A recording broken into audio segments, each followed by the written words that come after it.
Sasa miongoni mwa waliotikisa kwa mwaka huu kwa upande wa huko Afrika huku mgogoro wa pale Kongo kabisa DRC.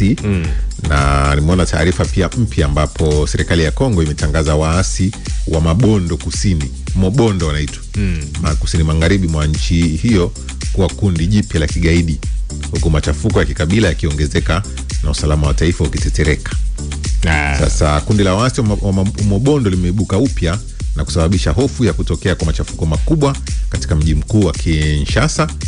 Video zimesambaa mitandaoni zinaonyesha wanamgambo hao wakiwa wamefunga vitambaa na fulana nyekundu vichwani wakidai kupigania mageuzi nchini.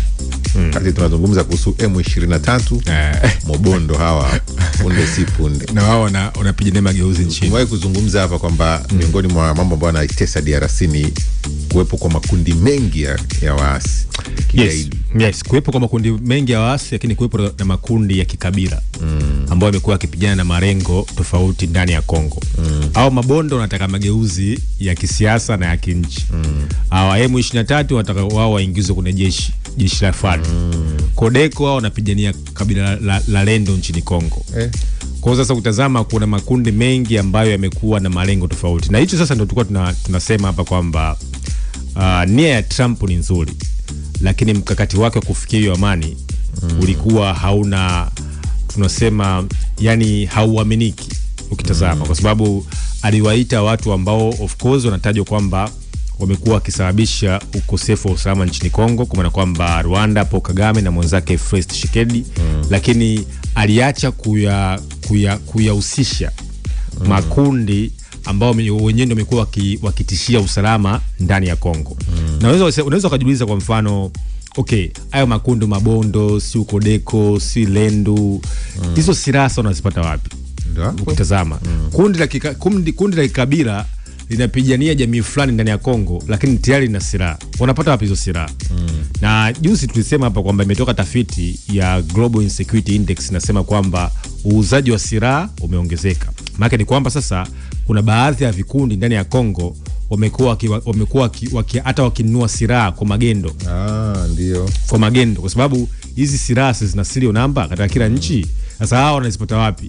Maana ni kwamba sasa mtandao wa Kongo kwenda mpaka Afrika ya Kati, kwenda kwa mfano ukitazama kwa mfano makundi ambayo yanatishia ukanda wa Sahel, Sudan, kutazama Somalia, kote kumekuwa kuna machafuko. Na huo ukanda wote ukitazama silaha za magendo zimekuwa zikipita. Kwa sasa Kongo vile vile mwaka 2025 vile vile inaingia kwenye vichwa vikubwa vya siasa za maziwa makuu. Of course tumeshuhudia mwaka huu kumekuwa kuna juhudi kuanzia Afrika Mashariki, juhudi kuanzia Nairobi Protocol, juhudi kwa mfano ya SADC kuwakutanisha watu, juhudi kwa mfano ya taifa la Qatar kuwakutanisha Paul Kagame na mwenzake Tshisekedi, juhudi za Marekani za Trump ambaye mwenyewe akafaidika na kupata madini ndani ya Kongo. Kwa hiyo viongozi wamejitahidi kuweza kumaliza mzozo wa Kongo, viongozi wa kikanda, viongozi wa kimataifa, lakini bado ule mzizi wenyewe wa hali ya Kongo inaonekana haijaweza kufua dafu. Na Kongo mtei kuna makabila zaidi ya 400.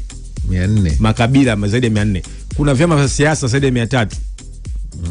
Kuna mataifa hapa na vyama vya siasa 20 tu. Lakini Kongo vipo 300 vyama vya siasa. Kwa kila kabila na chama cha siasa kinataka kuingia katika serikali. Kwa sasa kwa kweli Kongo itaendelea kugusa vichwa vya habari, sio tu mwaka huu, mpaka mwaka unaokuja. Tunategemea itaendelea kugusa vichwa vya habari kwa sababu mzizi wa tatizo bado haujaondoka, na yale ambayo yanaitwa malengo au madai ya makabila bado hayajaondoka, lakini ushawishi wa nchi za nje bado haujaondoka. Kwa hiyo Kongo tutaendelea kuizungumza sana kule siasa za maziwa makuu. Haya bana, nimeona pia taarifa ya UNICEF ya jana ikieleza kwamba watoto kule DRC wanakabiliwa na hatari ya kukumbwa na vitendo vya unyanyasaji wa kingono ambavyo vinasalia kuwa mgogoro ulioenea na unaovuruga nchi hiyo, wakieleza kwamba watoto pia wapo hatarini kweli kwenye migogoro ambayo inaendelea. Kumbuka wanapambana na M23, wakati huo wanaibuka Mobondo na wengine wengi ambao wapo kila mtu anapambania cha kwake. Na wahanga hapa wakubwa ni wanawake na watoto. Wanawake na watoto. Kwa sababu wanaume mnaweza mkakimbia, Lakini okay, huyu mama atamwacha mtoto wake? Hawezi kumwacha mtoto wake. Mtoto na yeye wote watapata madhara. Kwa hiyo sasa wanachosema UNICEF ndo athari katika maeneo mengi ambayo yana machafuko au yana vita. Watoto wamekuwa wakifanywa vitendo vya ukatili na baadhi ya makundi wamekuwa wakitumia watoto kuwapa silaha kama kuwafanya wapiganaji. Yes. Tayari. Haya bana, hiyo ni yanayojiri kule DRC. Morning Express. Kwingineko duniani, rais wa Marekani Donald Trump ameionya Irani kuhusu mashambulizi mapya na kusema kama kuwa Hamas watajutia